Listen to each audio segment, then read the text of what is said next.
طبعا يا اخواتي، عارفين الوضع دلوقتي بقى مقلوب على اليوتيوب، على الفيسبوك. هي مقلوبة خالص الوضع ده الفترة الأيام ديت هنا في مصر. فخلينا نشوف ايه اللي حصل بالظبط. خلينا نشوف ايه اللي حصل في الدنيا دلوقتي. خلينا نشوف.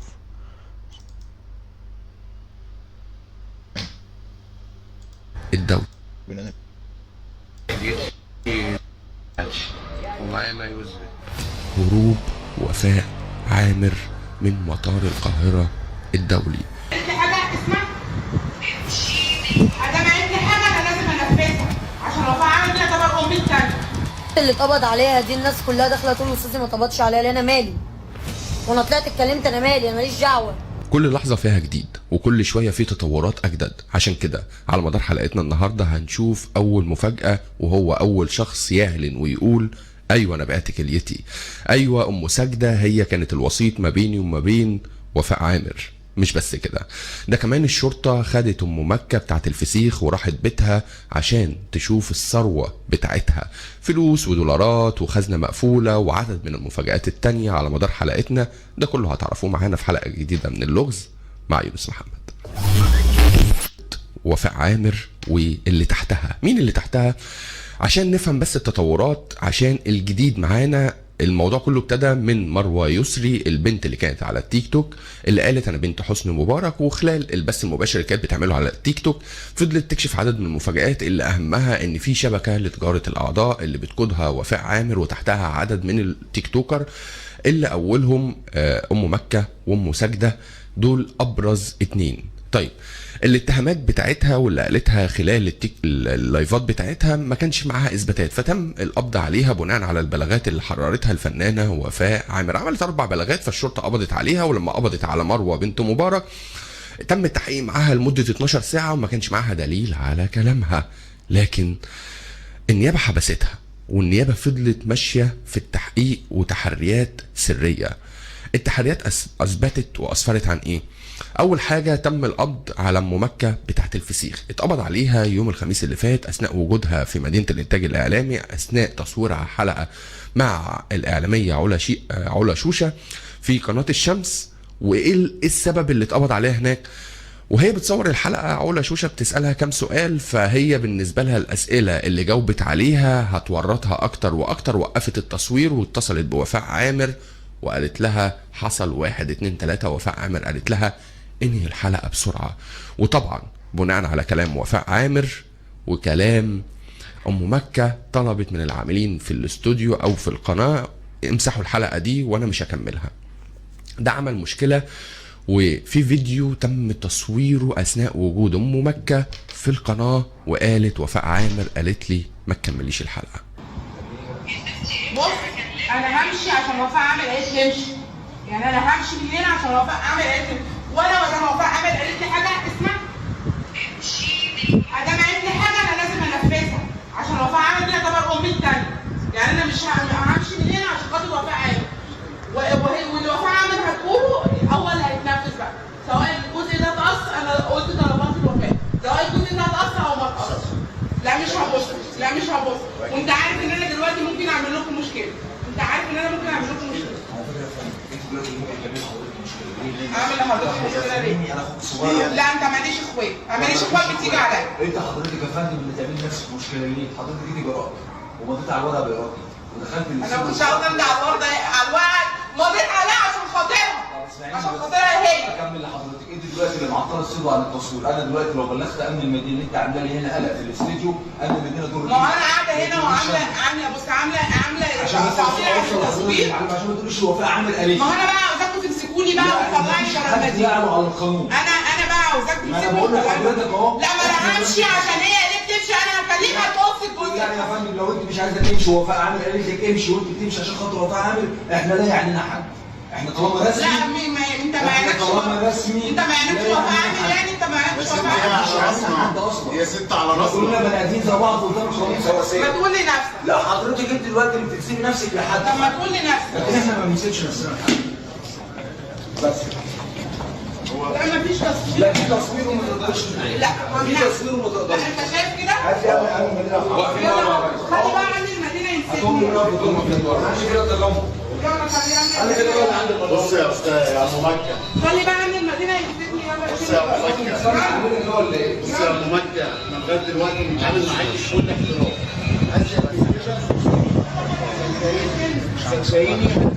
البوكس جه اهو. يلا لايف اهو. لايف واحنا كمان نعمل لايف. يلا يلا كلنا نعمل لايف. اعمل لايف يلا اعمل لايف. احنا بنعمل لايف. الفيديو اللي حضراتكم شفتوه ده كان فيديو تم تصويره لأم مكة قبل ما يتم القبض عليها داخل قناة الشمس. الأغرب من ده كله، يعني سيبنا بس من القصة دي عشان هي اتقبض عليها وخدوها على اسم الشرطة، وبعد كده كان بيتم تحرير محضر المشادة اللي حصلت ما بينها وما بين الإعلامية، والقصة كانت هتخلص على كده، لكن النيابة أمرت بالكشف عليها يشوفوا عليها بلاغات تانية ولا لأ. تم اكتشاف اللي عليها عدد كبير من البلاغات اللي من ضمنها هدم قيم المجتمع والكلام ده كله، فتم حجزها وكمان تم حبسها. لكن كان ليها تصوير قبل او نفس اليوم قبل ما تروح قناة الشمس، هي وجوزها كانت بتقول فيه ايه. في ناس مشاهير انا عملت فيهم قضايا، بس طبعا ممنوع النشر الا لما اخلي المحامي يجري بعد 10 ايام يحرك المحاضر اللي انا عاملاها. هنزل بيانات الناس اللي انا قضيتهم وعملتهم، هبعت لهم ارقام المحاضر عشان يتابعوا، عشان تبقى بقى كل واحد ياخد حقه بالقانون. البلد والله ما سايبه، والله ما سايبه، وما بيفرقش مع الحكومه وسايط ولا حاجه. انت غلطانه تتجوز. طب معلش، في ناس بتقول لك هي الفسيخ بتخلي الواحد غني. ربنا في ناس كتير احنا في الشارع مثلا، وفي كذا واحد جنبي بيبيع فسيخ. انا ببيع اكتر من اللي جنبي، وربنا اللي باعت لي الرزق. انتوا ما بتتكلموش مع ربنا ليه بقى وتقولوا له كده؟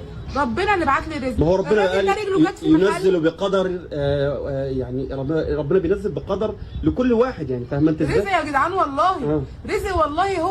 هو ربنا اللي عامل ده، خلى البني ادم ده يخش يشتري من عندي وما اشتراش من اللي جنبي. ايه المشكله؟ انا بقى اقول ايه لربنا بقى؟ اقول له والنبي انت كرمتني ليه؟ تيجي تبص في شارع اجمله بيبقى فيه كام سوبر ماركت كتير بس كل واحد ربنا بس انا زبون ده مثلا كل واحد يعني ربنا مقسمه رزق. مش عايز اقول بقى انا ده اشمعنى ده تسال فيها ربنا. انا ربنا كرمني ازاي ان انا اكون دي بتاعت ربنا خلاص بقى. سبحان الله. ده التصوير ده كان في نفس اليوم قبل ما يتم القبض عليها بلحظات، هي وجوزها، وبتقول احنا قدمنا بلاغات في الناس اللي بتتكلم علينا وما اعرفش ايه والكلام ده كله. ففي نفس اليوم اللي اتقبض عليها واتحبست تاني يوم تم القبض على ام ساجده، برضو تيك توكر مشهوره ومعروفه بصوتها العالي، اللي بان عليها الثراء السريع خلال الفتره اللي فاتت. الناس كلها اكتشفت وقالت هي ازاي بقى معاها فلوس كده؟ الفلوس كتير منين وازاي؟ ده كده في غسيل اموال او في تجاره غير مشروعه. وده اللي بيرمي على قصه مروه يسري، عشان لما يصدر قرار حبس بتاع ام مكه وام ساجده هما الاثنين في قضيه واحده للخروج عن الاداب العامه للمجتمع وقيم المجتمع والتكسب الغير مشروع وتكوين ثروه غير مشروعه مش معروف مصدرها، رجال الشرطه ورجال التحقيق اصطحبوا ام مكه وخدوها وطلعوا على بيتها في منطقه شبرا الخيمه، وطلعوا على شقتها عشان يكتشفوا اللي فوق. في معدات تصوير اللي تستخدمها في تصوير المحتوى بتاعها، بالاضافه ان في خزنه مقفوله. الخزنه دي خدوها معاهم وهيتم تحريزها وفتحها في النيابه العامه عشان معرفه الفلوس اللي فيها، سواء مسوغات ذهبيه او مستندات او ايا كان اللي جواها. لكن الموضوع عمال يكبر عشان في نفس اليوم واحد يطلع ويظهر ويقول ام ساجده كانت الوسيط اللي ما بيني وما بين وفاء عامر لما بعت كليتي. ما كنتش حابب اطلع جدعان عشان وفاء عامر اللي هي بتجري في القضايا ام ساجده. انا من واحد من ضمن الناس اللي بعت كليتي تبع وفاء عامر، وكانت ام ساجده هي الوسيط بتاعتي، ومعايا ما يثبت بنت رئيس حسني مبارك مروه كلامها صح. وفاء عامر ام ساجده هي اللي جابت وفاء عامر عن طريق ناس ثانيه. انا فعلا عملت الموضوع ده ومعايا اثبات بكده واتحمل المسؤوليه القانونيه. زي ما حضراتكم شفتوا التطورات سريعه، ومش عارف هل واحد ممكن يطلع يقول انا بعت كليتي عن طريق ام ساجده اللي هي وسيط ما بيني وما بين وفاء عامر والكلام ده ما حصلش؟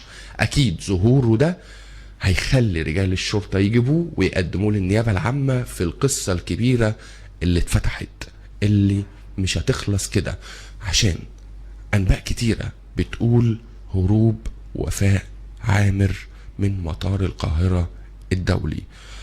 فضلنا ندور صراحة ما لقيناش حاجة. يعني عدد من المواقع الإخبارية بتقول هربت، عدد من المحامين بيقولوا هربت. طب المصدر أمني أكد؟ مفيش حد أكد لنا المعلومة. ما بين اللي هي هربت وما بين اللي هي لسه موجودة في القاهرة، عشان ما طلع لهاش ضبط وإحضار، فهي من الوارد ممكن تكون فعلا قدرت تسافر بره القاهرة، الله أعلم. ده مش هقدر أأكده لحضراتكم، لكن كل الحاجات بتشير إن وفاء عامر هتيجي خلال الساعات اللي جاية، ولو مش موجودة في القاهرة هيبقى ليها ضبط وإحضار والتحفظ على ممتلكاتها، بدليل إن في شخص طلع وقال إن هي وسيط في بيع الكلى. الموضوع عمال يكبر وعمال يوسع، وتقريبا كده في شبكه هيتم القبض عليها. مش بس كده، ده في عدد كبير من البلاغات اللي تم تحريرها في اقسام القاهره والجيزه، اللي طالت 10 تيك توكر وبلوجرات شهيره، اللي من ضمنهم سوزي الاردنيه اللي طلعت وقالت اللي اتقبض عليها دي الناس كلها داخله تقول له استاذي ما اتقبضش عليها. ليه؟ انا مالي؟ وانا طلعت اتكلمت، انا مالي؟ انا ماليش دعوه، انا في حالي، انا مالي؟ ما يتقبض عليه يتقبض عليه، تاخد معاه اجراءات قانونيه وعدل ومحكمه، الكلام ده كله انا مالي بيها؟ انا مالي؟ هي كانتش اصلا بتجيب سيرتي. انا كانت مشكلتها مع الناس الكبار، ماليش دعوه بيها. قال سوزي، اي بقى حد هيتحبس هتحط سوزي معايا، يعني اي حد هيتحبس هيقولوا حط سوزي. وانا في يا جدعان؟ انا حاسه ان انا اقسم بالله بقعد في الاسم اكتر ما بقعد في بيتنا. ياخدوني ليه؟ يعني انا بجد نفسي اعيش سني بقى، خلاص. انا بقيت اتحاسب على حاجات ناس هي اللي بتغلط فيها، مش انا اللي بغلط فيها. انا مالي؟ ما تتحبس، انا مالي؟ اللي غلط يشيل. واللي حضراتكم بعد ما شفتوا سوزو الأردنية، ودي قايمة الصورة اللي قدامكم بالبلاغات اللي اتحررت ضد الناس دي، وتقريبا هيتم القبض عليهم. احنا قدام موجة جديدة من تطهير المجتمع، موجة جديدة من اللي فضلنا نتكلم بيه ونطالب بيه ونقول عليه فترة طويلة. التيك توك مكان غير مشروع او منصة مش معروفة اللي بيدور جواها ملايين بتترمي تتغسل وتطلع مرة تانية. ازاي؟ هو ده شغل الوكالة. ليه؟ ده اللي احنا هنعرفه. بمعنى اصح، لو انت مش فاهم الموضوع في عجالة، انا واحد بطلع على التيك توك بيجي لي مكالمة تليفون او رسالة على الاكاونت بتاعي على التيك توك، احنا وكالة، مطلوب منك اللي انت تسمع الكلام اللي جاي، هينزل لك سي مليون جنيه، انت هترجع 800,000 من المليون جنيه، مكسبك 200,000 جنيه. ودي الشروط بتاعتنا، موافق عليها؟ موافق. مش موافق هنشوف غيرك. بتوافق على الشروط، بتبتدي الفلوس تنزل لك عن طريق ناس مجهولة اسمها الداعمين، بيدعموك بحوض بأسد بمعرفش ايه. اخر اليوم بتتحول الفلوس للوكالة اللي هم بيضمنوا الفلوس بتاعة الداعمين اللي عايزين يغسلوها.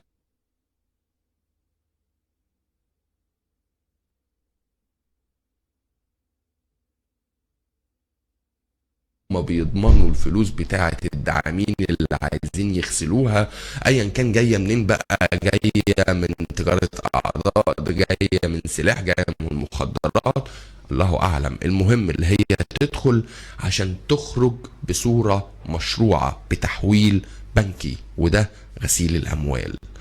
قايمة طويلة هيتم القبض عليها، ومفاجآت استنوها خلال الساعات اللي جايه. كنا معاكم بنحاول نكشف اللغز وبنجمع لكم المفيد. لو انت عايز تعرف اللي بيدور، ده الملخص.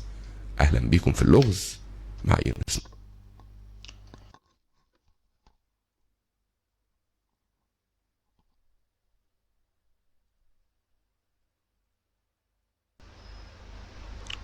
طبعا يا اخواتي، بعد اللي حصل ده وشفت الفيديو كله، طبعا نوجه نقفل تطبيق التيك توك خالص. تيك توك مش حلو، فبس كده.